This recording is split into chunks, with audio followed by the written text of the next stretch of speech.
వాళ్ళ ఆలోచనలతో ఆనాడు తెలంగాణ సోనియా గాంధీ ఇచ్చిన మాట నిలబెట్టుకుంది. కానీ ఇది మళ్ళీ కొత్త స్లోగాన్ ఏమిటి, మార్వాడిలో గో బ్యాక్ మార్వాడి అనే నినాదం మంచిది కాదు.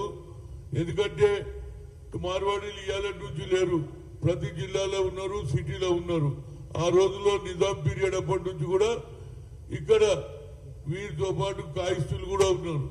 కానీ కొత్త నినాదం మంచిది కాదు. ఒక పక్క తెలంగాణ నంబర్ 1 సిటీగా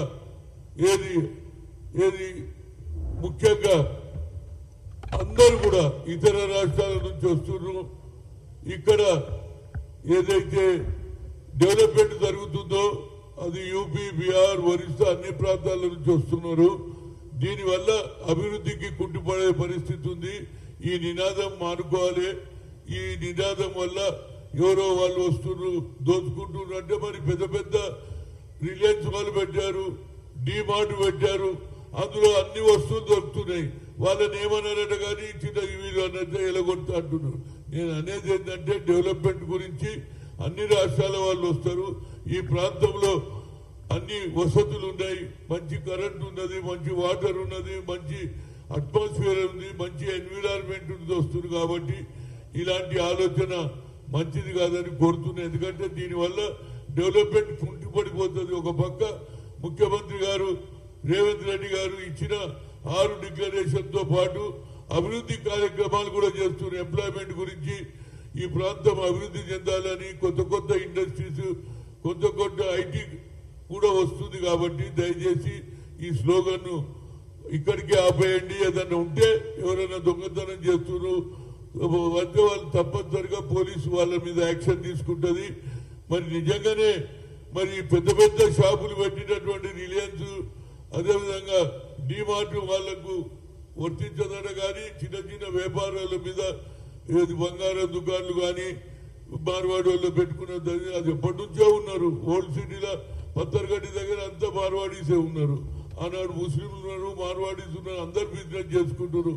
ఈ కొత్త ఆలోచన ఎవరైనా దీన్ని రెచ్చగొట్టడానికి చేస్తే తప్పనిసరిగా వారి మీద ఎవరైనా తప్పు చేస్తే తప్పనిసరిగా యాక్షన్ తీసుకోవాలి. ఈ ఉన్నటువంటి ప్రశాంత వాతావరణం చెడగొట్టదని కోరుతున్నా. అదేవిధంగా 22 నాడు ఏదైతే వర్ణాల విలేజ్ లో ఏది తుంగతుర్తిలో కార్యక్రమం బాగా వర్షాలు వస్తున్నాయని అక్కడ ఎమ్మెల్యే గారు, అక్కడ జిల్లా ప్రెసిడెంట్ రిక్వెస్ట్ చేశారు. దానివల్ల మహేష్ కుమార్ గౌడ్ కూడా దీన్ని పోస్ట్ పోన్ చేయమన్నాడు. ఏదైతే వర్షాకాలం అయిపోయినాక ఫస్ట్ వీక్ లో ఈ కార్యక్రమం ఆనాడు అమరవీరులు ఏదైతే జాతీయ జెండాను ఎగురవేస్తే 10 మంది విద్యార్థులను చంపేయడం జరిగింది. దానివల్ల అక్కడ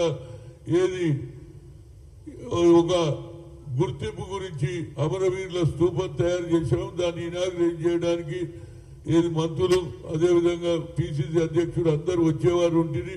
వాళ్ళ రిక్వెస్ట్ మీద లోకల్ ఎమ్మెల్యే శామ్యుయల్ గారు, అదేవిధంగా శంకర్ నాయక్ గారి రిక్వెస్ట్ లో పోస్ట్ పోన్ చేస్తున్నాం. రేపు రాజీవ్ గాంధీ గారి బర్త్డే ఉంది కాబట్టి అందరూ సోమాజిగూడకు రావాలి.